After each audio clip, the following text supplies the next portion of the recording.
There are 5 skills that we describe as visual.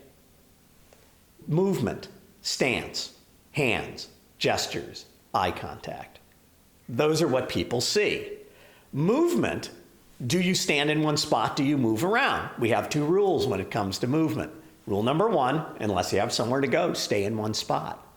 Rule number 2, find a reason to go somewhere.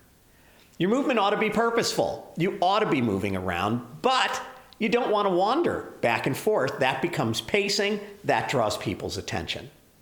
The stance issue asks, when you are standing in one spot, do you stand up as tall as you possibly can? Do you sit as tall as you possibly can? Or do you have a tendency to slump over either when you're standing or you're sitting? Does that have an impression? When you're standing, by the way, then people have a tendency to rock back and forth if they're nervous.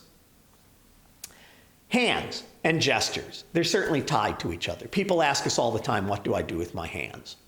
Do I use them? Do I hide them away?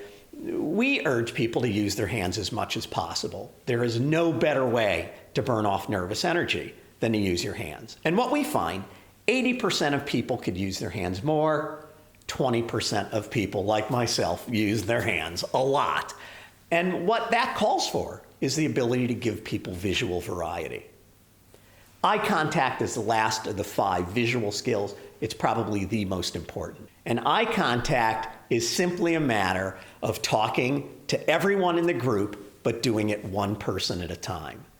If you think about when we have to communicate to any larger number than one person, it creates anxiety for us because we start looking at those other people and anticipating what they're thinking about us.